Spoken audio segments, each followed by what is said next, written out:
Radio Universidad de Chile presenta Tras las líneas. Conversaciones con Manuel Antonio Garretón, Premio Nacional de Humanidades y Ciencias Sociales, programa del Departamento de Sociología de la Universidad de Chile. Auspicia el Centro de Estudios de Conflicto y Cohesión Social, COES. Muy buenas tardes. Bienvenidas y bienvenidos a Tras las líneas, el programa semanal presentado por el Departamento de Sociología de la Universidad de Chile y que cuenta con el auspicio del Centro de Estudios de Cohesión y Conflicto Social, COES, en el que conversamos con distintos y distintas invitadas, invitados, sobre los aconteceres mundiales, latinoamericanos, de nuestro país y de lo que nos ocurre como sociedad y también como personas, desde muy distintos ámbitos, pero desde la perspectiva particular de las ciencias sociales, que es lo que sabemos hacer. Y al comenzar este año, este es el segundo programa de este año, vamos a salirnos un poco porque uno siempre hace referencia a su propio país, a Chile, para hablar de algo muy importante que ha ocurrido en América Latina y de un país que es muy clave. Hay que recordar que de alguna manera lo que llamamos los populismos del siglo XX nacieron ahí. Y las dictaduras militares del tipo que conoció la chilena nacieron ahí, habiendo sido, como todos saben, militares brasileros los que enseñaron a torturar acá en Chile. Y entonces es Brasil. Y Brasil acaba de vivir un evento de extremada importancia, que fueron sus elecciones, pero sobre todo la asunción de vuelta al gobierno del presidente Lula, después de haber sido condenado y luego, por supuesto, culpado por corrupción, después de un impeachment, verdaderos golpes que se realizan ahí. Y bueno, nos interesa, nos convoca, nos interpela a Brasil, yo diría que por muchas razones, además de su música. Por un lado, interesa a Brasil en sí mismo, precisamente como un país, de la importancia que tiene, de lo que ocurre en él, y que tiene como una expresión importante de esta última elección un fenómeno que se da también en otras partes, que es la profunda división de la sociedad. Independientemente que un presidente gane con una mayoría clara de muy pocos puntos, pero dado que es un país muy grande con muchos millones, 2 o 3 millones de personas, pero con puntaje muy estrecho. O sea, un país claramente dividido. Interesa saber qué va a ocurrir con ese país respecto internamente, cómo va a resolver sus problemas, cómo un gobierno va a poder conciliar, el gobierno Lula, por un lado, la demanda de la gente, tema bastante parecido al que enfrentamos nosotros, y por otro lado, las reformas, las transformaciones que debe hacer. Nos interesa también Brasil porque por su relación con Chile, por la importancia que tienen esas relaciones, pero también porque estamos enfrentando fenómenos parecidos. Gobiernos de índole transformadora, minoritarios. Minoritarios en algún caso, digamos en el Parlamento, no minoritarios en las elecciones, pero muy estrechas. Sobre todo en el caso de Brasil. Y lo que hace pensar en una oposición furibunda, como ocurre acá en Chile. ¿Cómo resuelven los brasileños ese problema? ¿Cómo los estamos resolviendo nosotros? interesa esa conversación. Y por último, es el rol de Brasil en América Latina. Un rol que ha sido de alguna manera en los últimos tiempos olvidado, pero que requiere, eh, a nadie le gusta hablar de liderazgo, en fin, pero hay que entender que es el país más grande, con una cantidad enorme de recursos, con enormes potencialidades, con la capacidad de liderar un bloque latinoamericano, sobre todo teniendo en cuenta ahora la conformación de varios gobiernos de izquierda o de centro izquierda, como se le quiera llamar. Bueno, para hablar de estas cosas, hemos invitado a una ilustrísima académica, María Herminia Tavares, que es cientista política, que ha tenido cargos muy importantes desde el punto de vista académico, es investigadora de uno de los centros más importantes de Brasil, fue profesora de la Universidad de Sao Paulo y es una autora prolífica en materia de artículos, de columnas y de libros sobre precisamente el sistema político brasilero. Es una de las personas referentes en esta materia. Así que, junto con darle la bienvenida a María Herminia, bueno, partamos por esta pregunta quizás banal, pero para enfocar, ¿cómo explica, después de lo que había ocurrido con Lula y con un gobierno enteramente contrario, el triunfo de Lula? ¿Y hasta qué punto ese triunfo tiene cierta precariedad? O sea, ¿en qué sentido o en qué medida los resultados tan estrechos pueden jugar contra su proyecto? Muchas gracias por estar con nosotros, María Herminia. Un gran gusto por estar aquí. Bueno, nosotros dos tenemos un diálogo de años, de décadas, yo diría, en distintos lugares, así que continuar charlando aquí es un privilegio. Yo estoy muy contenta déjame volver un poquito atrás para que podamos entender esto. Si tú miras los mapas electorales, desde 2006, el electorado brasileño está dividido de la misma manera. Los mapas de los resultados electorales de 2006 es exactamente lo mismo de ahora. Lo que ¿Por qué tomas el 2006? ¿Por qué tomas el 2006? Porque antes no fue exactamente así. Correcto. Cuando la reelección de Lula cristalizó en la disputa electoral una disputa que se daba entre el Partido de los Trabajadores y el anti-PT. ¿Okay? Y están en los mismos lugares en Brasil. El mapa es impresionantemente igual. Si tú miras los resultados de los estados. Lo que cambió fue el cambio en el campo antipetista, y fue un cambio dramático, porque hasta 2014 el antipetismo estuvo encabezada a nivel nacional por un partido de centro-derecha, un partido que estuvo en el centro y se fue caminando un poco más a derecha, que es el PSDB. Ese es el partido de Fernando Henrique Cardoso, para que... Cardoso empezó como centro-izquierda, claro, exactamente. Se fue moviendo, y en realidad fue copando ese espacio que era el espacio del electorado. Obviamente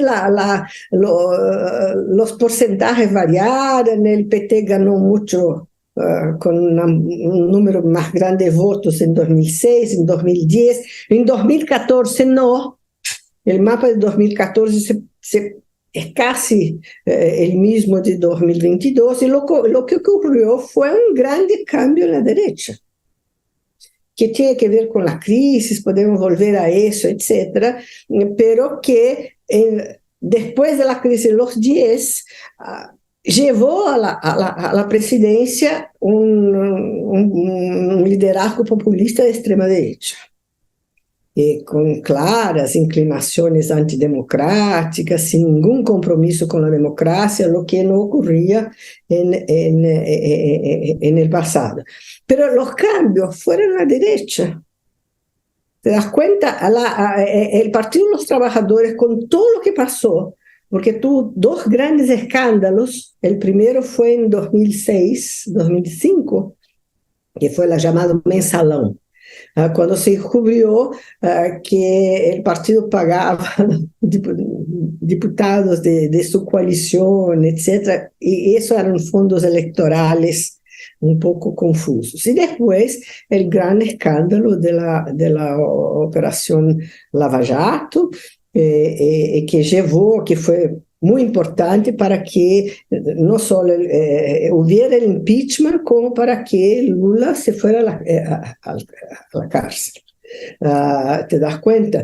Pero aún en esa situación, en 2018, la diferencia fue mucho más grande, o sea, la izquierda, el campo petista disminuyó, pero el candidato era el Partido de los Trabajadores, o sea, este campo sigue siendo liderado por el Partido de los Trabajadores, y el Partido de los Trabajadores tiene una historia muy particular en Brasil, porque yo creo que es el único partido que tiene bases sociales importantes, que emergió fuera del sistema del Estado y del sistema político, lo que no era un partido extraparlamentario, como diría Duverger.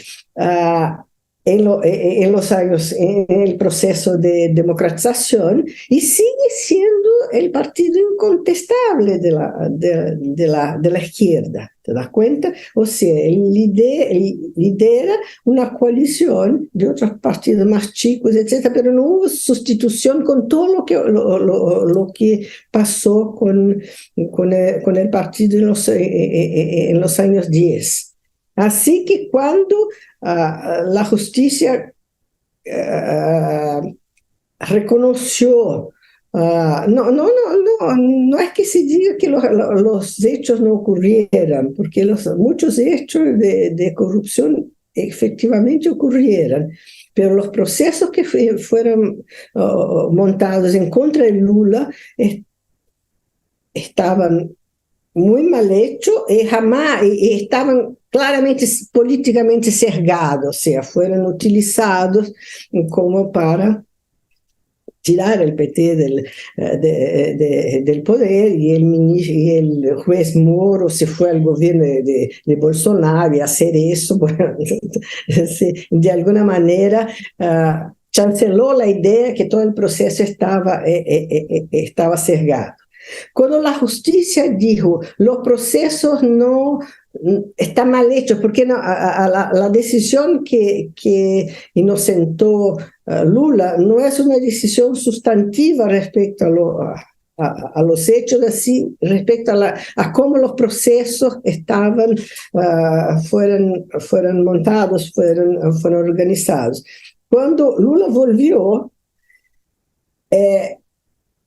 la fuerza del PT y la fuerza de la imagen de Lula como líder, que tiene también una trayectoria muy particular, es el primer líder popular de origen que tiene una historia que se parece a la historia de millones de brasileños, pobres, muy pobres, que se vienen del Nordeste, llegan a São Paulo, trabajan en la industria, etc.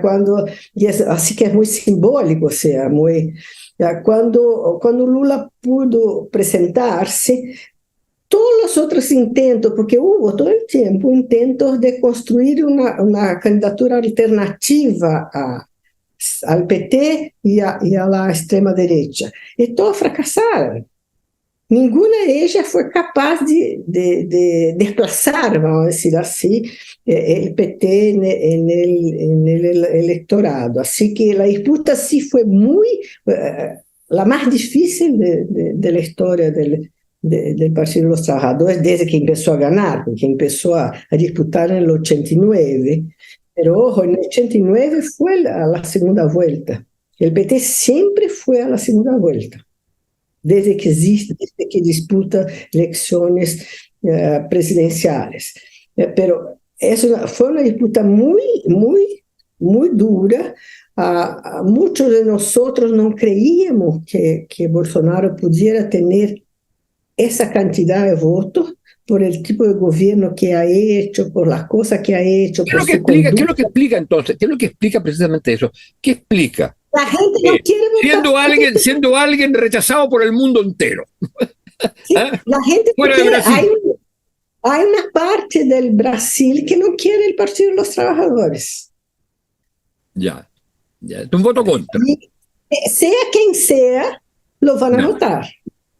Yeah. Y esa gente está ahí muy claramente distribuida hace tiempo desde el punto de vista electoral, desde el punto de vista sociológico. El grupo duro de apoyo a Bolsonaro son hombres blancos del sureste de Brasil, evangélicos de educación media, con la enseñanza media y de ingreso de medio a alto.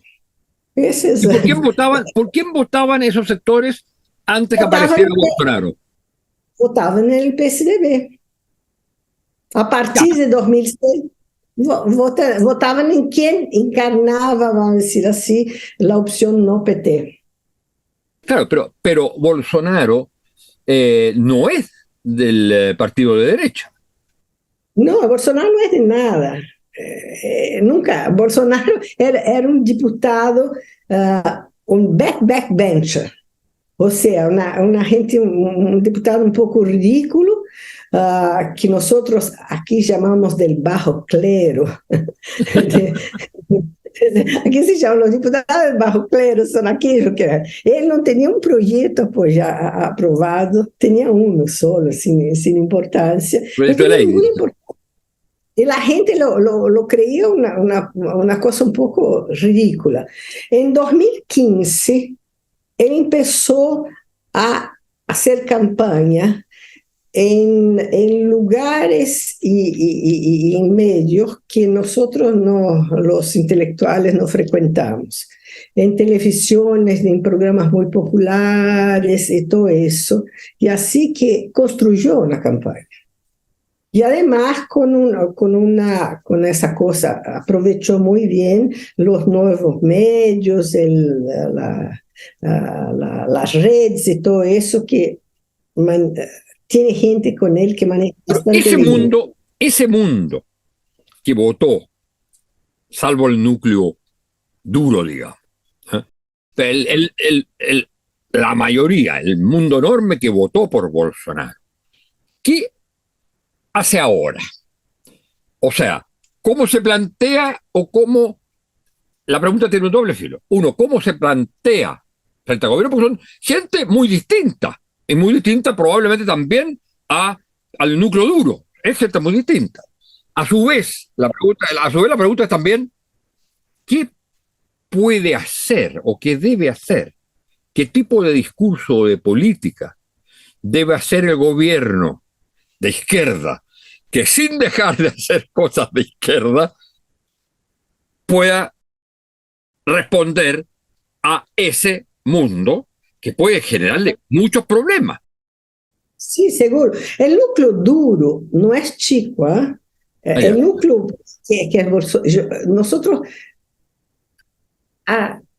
ahora, después de las elecciones, había como un 30 a 35% de la gente que decía que el gobierno de Bolsonaro fue bueno. Tú puedes reducir eso un poco, mas él tiene algo como el 25%, entre el 25 y el 30% de gente que tiene una agenda muy atrasada, ¿no? Que tiene una visión muy conservadora de los valores, que cree que en el país hay problemas de seguridad que tienen que ser resueltos con mano dura, y un grupo pequeño, pero sí, quería una dictadura militar.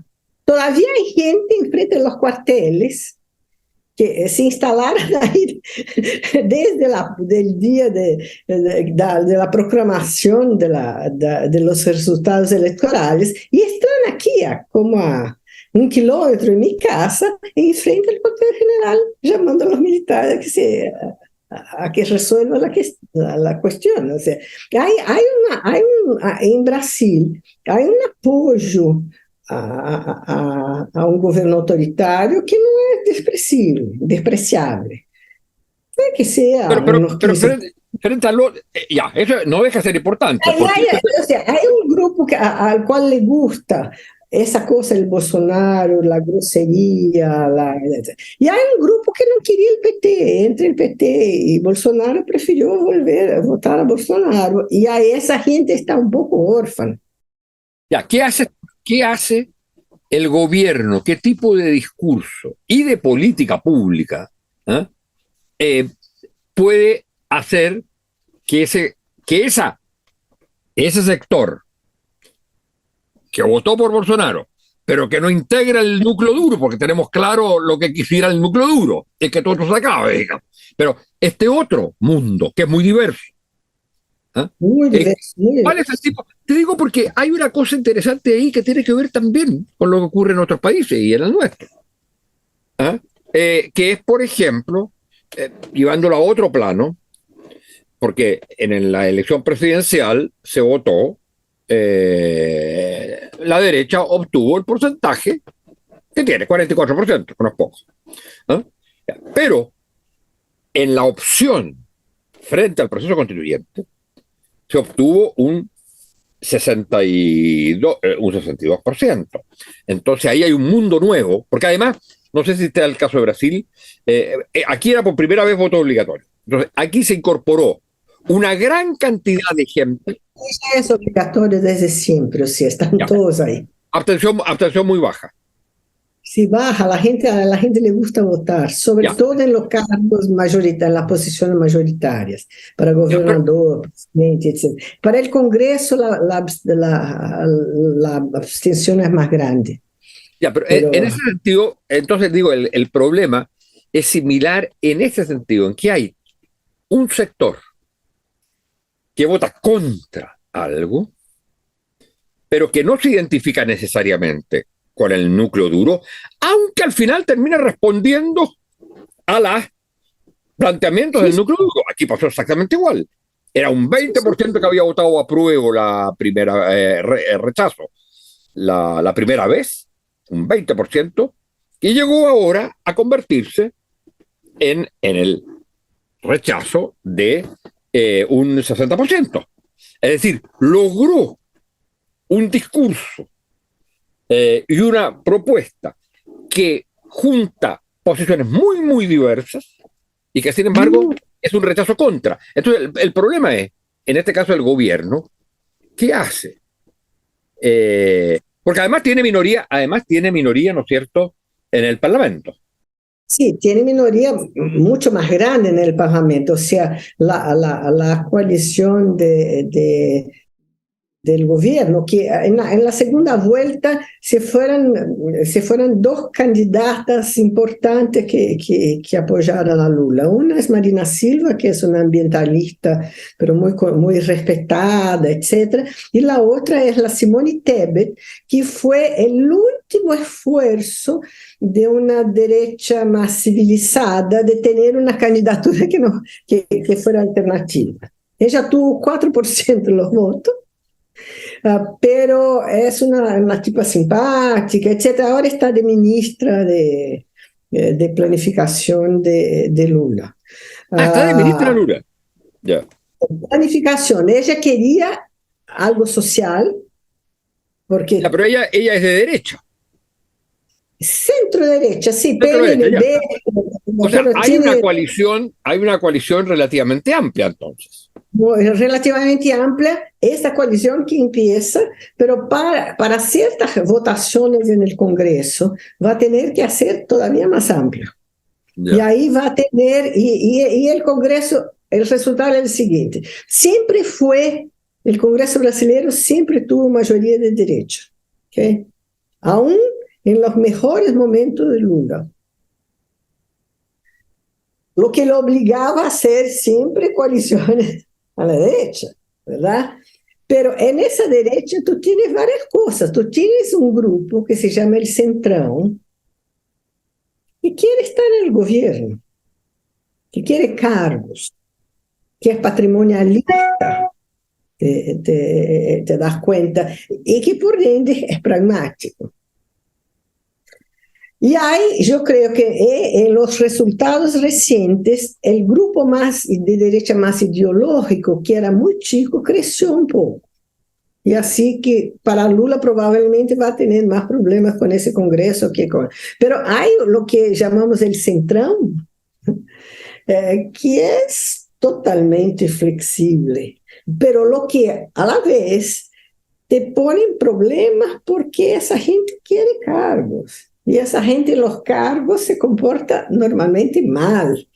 Y así que todo el problema que estuvo alrededor de los hechos de corrupción, sea en el Mensalão, sea en el Petrolão, ¿no? Que fue el segundo, tiene que ver en parte con eso. Los directores de Petrobras que se revelaron corruptos eran todos vinculados a partidos ahí del Centrão, y uno al PT, el PT también. Pero así que el riesgo de una política que envuelva otra, envuelva corrupción, etc., no es trivial, no es pequeño en Brasil. Porque este grupo lo que quiere es estar ahí, gobernar, tener puestos.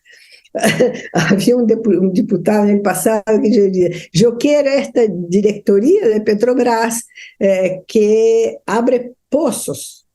Ya. Pero es que abre pozos de petróleo, ¿no? Fíjate que lo que tú dices es que aquí está conformado, en cierto modo, un país irreductiblemente dividido. Es decir, porque del lado de la derecha, del lado anti-Lula, hay por un lado un núcleo duro, pero por otro Sí. lado hay el otro mundo, pero que tiene una cosa clara en común, que es anti-PT. Sí, pero una parte de esos diputados va a negociar. Ya, claro. O sea, y va a crear problemas y va a negociar. Pero sí. Iba a generar probablemente problemas de corrupción. Sí. Problemas de corrupción. Oye, mira, porque yo estoy leyendo un libro muy, muy bueno sobre una historia del PT hecha por un sociólogo que es muy buena. Y hay un momento que Fernando Henrique dice eso, nosotros y el PT están condenados a liderar el atraso. O sea, no pueden librarse de esa parte de Brasil que es patrimonialista, y que es fundamentalmente de derecha. Ahora, tú me haces una pregunta que yo no sé cómo responder, porque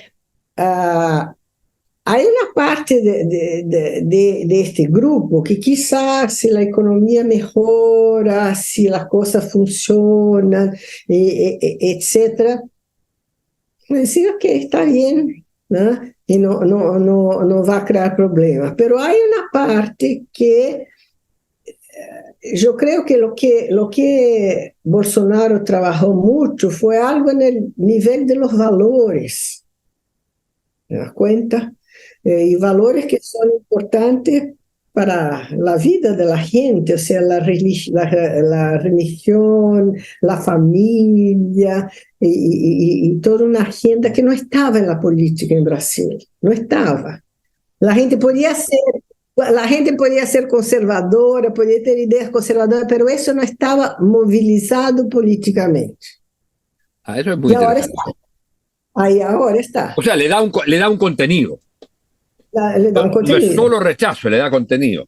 Mira, tenemos que terminar, pero no quiero terminar sin llevarte a otro punto, porque tú escribiste algo, claro, fue sobre el gobierno de Bolsonaro al respecto, con otro colega, pero me gustaría alguna reflexión sobre qué puede significar Lula, el gobierno actual, dentro de América Latina o para América Latina. ¿Cuáles serían tu visión de qué es lo que puede cambiar, en qué puede ayudar a una América Latina, digamos, progresista y con voz de alguna manera en el mundo globalizado y sectorializado frente a los distintos poderes? Mira, el gobierno va a volver. Ya declaró esto que va a volver el mundo y va a volver a América Latina. Bolsonaro había salido del CELAC, ahora Brasil dijo que está en eso. Hay dos posibilidades, ¿verdad? Una posibilidad que vuelva a ser lo que hacía en el pasado, que estaba bien, ¿no? Brasil tiene una posición un poco de negociar, de conversar, de charlar, etc. Pero lo que nosotros en el artículo decimos es que no se construyó nada, ¿verdad? Todo estaba muy basado en las relaciones entre los presidentes. Por ejemplo, UNASUR. No es posible.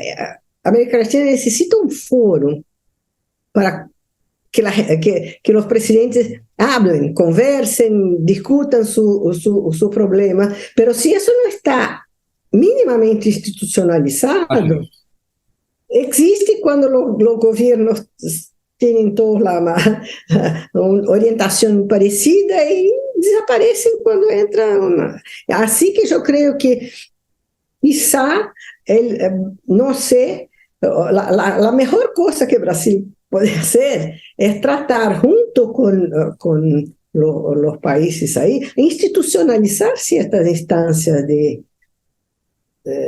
negociación, de charla, de convergencia. Una, yo creo que es UNASUR, la otra es la Amazonía. Yeah. O sea, hay un discurso fuerte que hay que proteger la Amazonía, hay un discurso fuerte de que la Amazonía no es solo Brasil. O sea, hay un tratado amazónico que hay que activar eso porque no está funcionando, y sin eso también Brasil no puede hacer lo que tiene que hacer. Entonces, yo creo que por ahí va a salir una cosa buena, porque hay mucha sensibilidad a ese tema, y ese es un tema que no crea conflictos ideológicos, ¿se das cuenta? ¿No? Tiene conflictos reales, porque hay gente que tiene, Exactamente. porque tiene intereses, ¿te das cuenta? Entonces, así que yo creo que eso es una cosa. Lo otro depende mucho de cómo se comportan los presidentes, y ahí yo creo que el presidente de Chile tiene un rol importante. Porque te digo que me parece que de todos los gobiernos progresistas que surgieron recientemente, lo más avanzado es lo de Chile. Y lo más capaz de pensar una estrategia más de más largo plazo. O sea, de decir, bueno, aquí, porque aquí tiene temas nuevos, pero tienen también otras cosas que tengo que resolver, y tiene una actitud, yo creo que muy positiva, Boric. Yo creo que el presidente de Chile juega un papel importante. en eso para que las cosas no se queden sencillamente en simpatías políticas, que es el riesgo que puede ocurrir, y que fue lo que pasó en el pasado. Funcionaba enquanto todos o la mayoría de los presidentes estaban en la misma ola. América Latina necesita otra cosa, necesita instituciones que funcionen cuando está la derecha, cuando está el centro, cuando está la izquierda, porque si no es... ¿no? Y bueno, eso es una cosa de diálogo. Bueno, muchas gracias. Nosotros tenemos una cosa, Manuel Antonio, que no nos damos cuenta. Es una área de gran turbulencia doméstica y de gran paz regional. Y eso está sentado en un sistema de normas, de reglas, de tratados, que América Latina tiene más tratados, me parece, que cualquier otra región del mundo. Y eso es una cosa muy positiva. O sea, que tenemos una cultura internacional que es de resolver las cosas en la mesa de negociaciones, resolver las cosas firmando acuerdos, y eso es algo que nosotros a veces no nos damos cuenta de la importancia que tiene eso.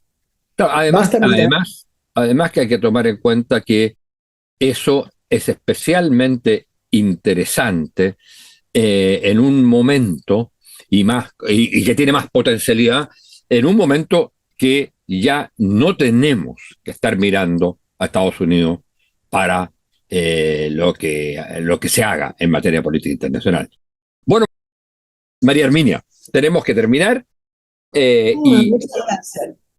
Desgraciadamente, muchas gracias por esta conversación que ha sido súper interesante sobre uno de los países del cual hemos estado pendientes en estos últimos meses, sufriendo y gozando con esa espléndida Asunción al mando y que tú retratas tan bien en el artículo que escribiste sobre eso.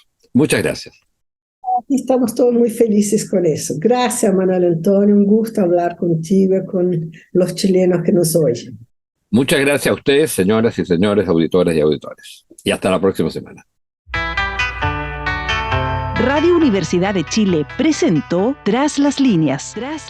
Conversaciones con Manuel Antonio Garretón, Premio Nacional de Humanidades y Ciencias Sociales. Programa del Departamento de Sociología de la Universidad de Chile. Auspicia el Centro de Estudios de Conflicto y Cohesión Social, COES.